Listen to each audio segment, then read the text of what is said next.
ছিল না, দেখে বলতাম যে অমুক জায়গায় যেতে হবে। আলহামদুলিল্লাহ,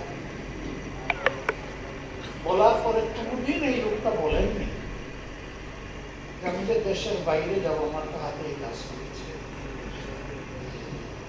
আমার একদিন মনে হলো যে একটু জিজ্ঞেস করি, যে বলা মাত্র যে কাবিল তো বলে,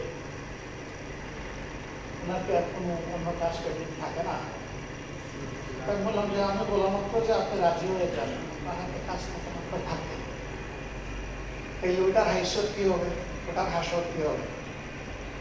বলে আমার কাছে তো সব ডাকের মধ্যে কেন্দ্রের ডাকটাই বলে।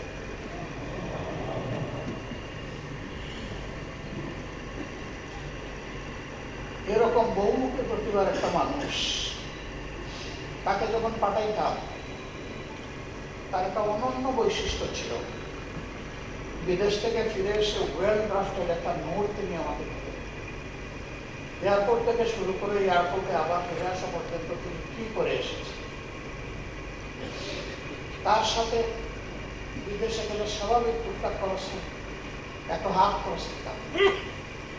তিনি ওই রিপোর্টের সাথে একটা বাউচার পিন আপ করে দিতেন এবং কিছু টাকা পিন আপ করে ফেরত। একবার এই টাকা গুনতে গিয়ে দেখি যে যা দিয়েছি তার চেয়ে ডাবলের চেয়ে বেশি। এমন আমাদের ব্যবসা কোথায় করছে, কারণ আমি তো কোনো ব্যবসা করি, টাকা দিলাম এত, ফেরত পাইলাম এত, হিসাব পাচ্ছি না, কোনো খরচ হয় নাই। বলে যে হ্যাঁ কিছু খরচ হয়েছে।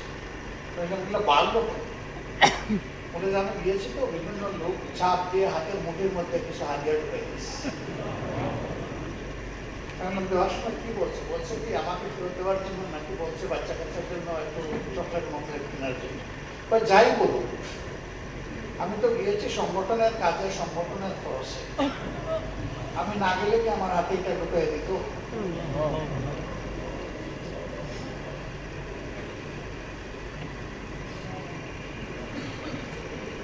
এটাই জীবন্ত উপন্যাস। উপন্যাসের শিক্ষা সবসময় স্মরণ থাকে না, কিন্তু এইগুলো আজীবন স্মরণ থাকে। সম্মানিত ভাইয়েরা, তার মতো একটা মানুষ কোনো না কোনো ভাবে একটা ঠিকানা করে, টাকার একটা ঠিকানা গড়ে তোলে। মুসান্না বলেছে শুধু তার জন্ম হয় নাই চিটাগাঙ্গে, আর বাকি সব কিছু চিটাগাং, একেবারে ঠিক। কিন্তু তিনি কোনো ঠিকানা গড়ার দিকে মনোযোগও দেন নাই, কোনো ঠিকানাও তার গড়ে নেই। আমি এখানে আসার আগে বিষয়টা ভেরিফাই করার চেষ্টা করেছি। এর আগে তিনি ছিলেন, আমি ওরকম বুঝি নাই, এটাও আমার প্রমাণিত হবে।